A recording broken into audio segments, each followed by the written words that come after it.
was 5'7", 165 pounds in high school, and I was not that fast. He was a kid with a dream as big as a football field. It was part of our life. It was the way to be. It was kind of like, God, if I can go to Notre Dame, I can be someone. Your family's not rich, you're not a great athlete, and you know, only smart kids go there.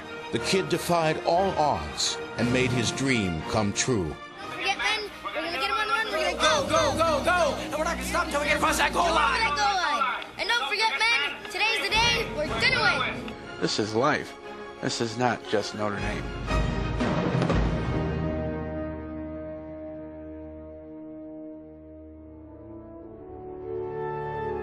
Rudy Ruettiger was one of 14 children growing up in a Catholic family in Joliet, Illinois. Because you're a little boy thinking you can be anybody. You can do anything. You can go anywhere.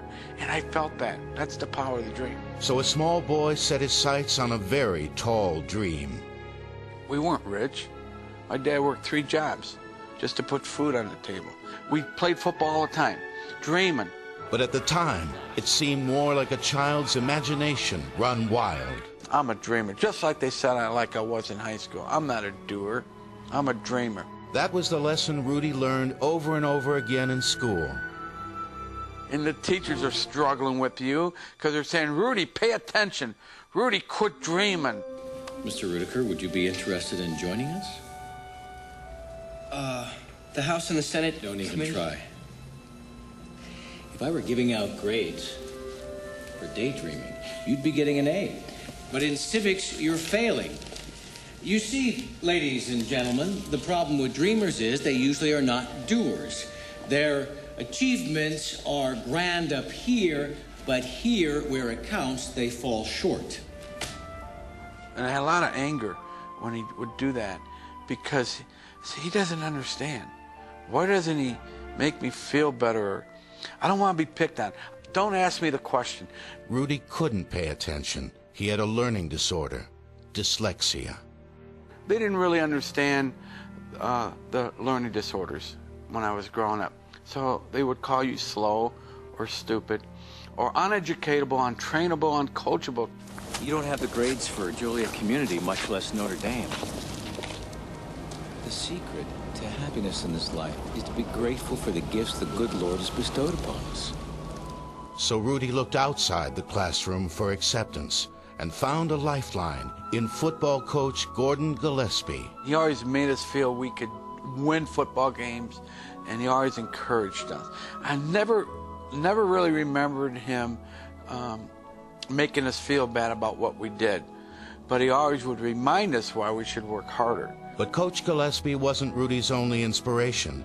He credits his amazing triumph in football and life to a series of people he calls his mentors, of all ages and from all walks of life. Man, I could think about many people that came into my life. I don't even remember their names. Would say something like, hey, you could do that, son. Just work hard. That's a mentor. Or more of a next level mentor, someone who takes real interest in you. At the power plant where Rudy went to work after high school, he found a friend who changed the course of his life. I believe in soulmates. I believe people become friends and dreamers when they have this, when they touch each other's soul, of that spirit, that human spirit. He had it, I had it, and we could connect on it. How's it look? You were born to wear that jacket.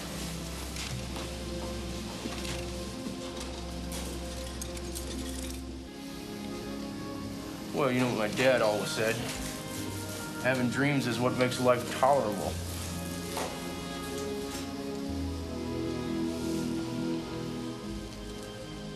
But in June 1972, disaster struck, sending Rudy an even more urgent message.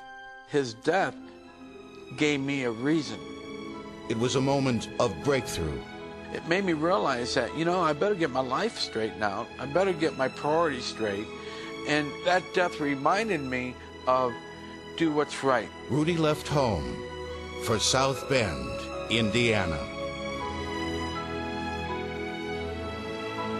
When I stepped on that campus, it cleansed all the negative feelings I had about life, It made me very powerful.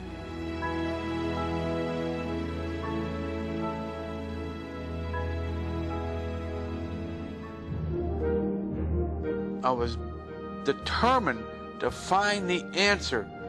What must I do to go to Notre Dame? Father John Kavanaugh showed Rudy how junior college could be his path to Notre Dame. God must have put him there because he was a past president of Notre Dame. He was a little older. He just happened to be there that night. Why are you here? I want to go to school at Notre Dame. What you need is the dream.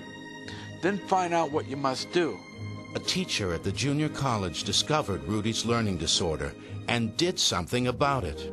One of the greatest college football coaches of all time, Notre Dame's Ara Parseghian, took time out for Rudy. He was the guy. He was God. I mean, I wasn't the quickest guy on the team, or the biggest, but I led the team in tackles. But Coach Parseghian wasn't Rudy's only Notre Dame football mentor. One janitor really had a reality check with me all the time. He noticed I was a dreamer, but what are you really doing about it? And I guarantee a week won't go by in your life you won't regret walking out, letting them get the best of you. But Rudy had plenty of cause to be discouraged. When I got the rejection letters, it's like that star. You're close, but so far away. I'm desperate. If I don't get in next semester, it's over, done. Notre Dame doesn't accept senior transfers. Well, did a hell of a job, kid. Chasing down your dream. I don't care what kind of job I did. If it doesn't produce results, it doesn't mean anything. I think you'll discover that it will. In 1974, when Rudy finally won admission to Notre Dame, it's kind of like, is this happening? He went after his next goal, a spot on the football team's practice squad. This is real stuff. This is not a dream. This is reality. You're going to get hit, you're going to get knocked down, and you're going to have to perform. And he did, serving on the Notre Dame practice squad for 2 bruising seasons. I got hit from the blind side one day. I thought I actually died. I got hit so hard, I didn't know. You ever get hit by a truck? No. But if you got hit by a truck, you don't know it's coming. Can you imagine what that feels like? That's how it felt.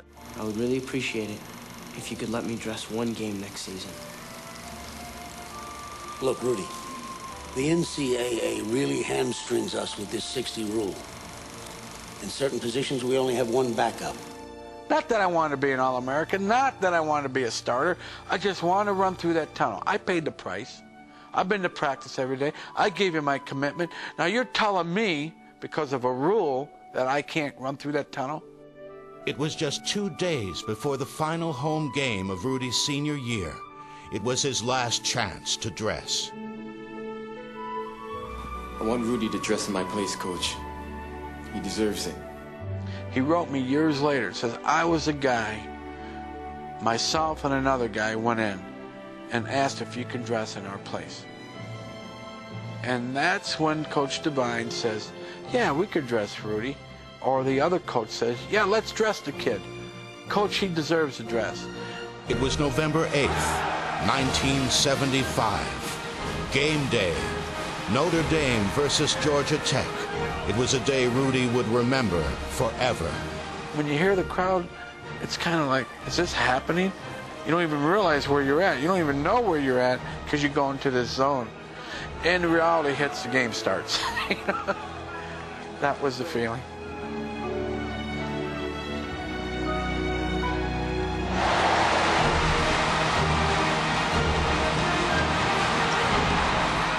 There is a magical feeling here. There's tradition. Tradition just comes out of those walls. You feel the ghost of Rocky. You feel the ghost of all these great football players.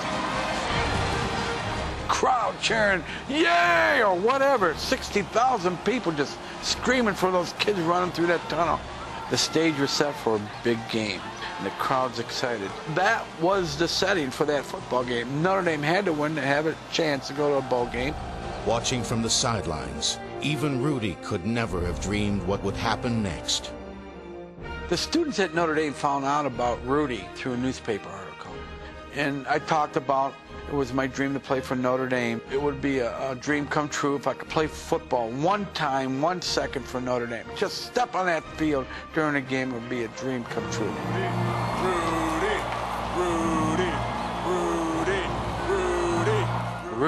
Rudy. Then all of a sudden, the players are saying, "Put him in, coach, put him in." And the head coach says, "Put who in? Put who in?" You know, he didn't know what they were talking about. About 3 minutes left in that football game. I said, "Why can't I play? We're winning. It won't matter whether I play or not." When the coach says, "Get in there, Rudy," I said, "No, I'm a defensive player." He got mad. And the minute I said that, Notre Dame scored. Now they had to put me in the football game. Just go at defensive end, replace Brown or replace, Zappala. Just go in, just get the hell in there, he says. And I go in there, and they come right off the field. And I'll never forget getting in that huddle. That's when I knew I could get the tackle. And as we're in the huddle, I said, I can get this guy. And I remember lining up. It was so awesome because everything goes in slow motion now. Now there's only 5 seconds left. I knew I could get him. And that's when the rally hit me. And the crowd started chanting, "Rudy." As I tackled him, that game ended. And that's when the team picked me up. That was a special moment. A moment of pride. The power of the dream is giving someone hope. You know, that's the most powerful thing you can give someone, is hope. Giving your spirit to other people, giving them the feeling of, you know, it's worth it, all this hard work. It was worth it, even when it looked the darkest. It's like a little boy coming up to me today, a 10-year-old boy, saying, "I'm going to Notre Dame." I will never say to him, "You can't." I will always say to him, "You're going to do it.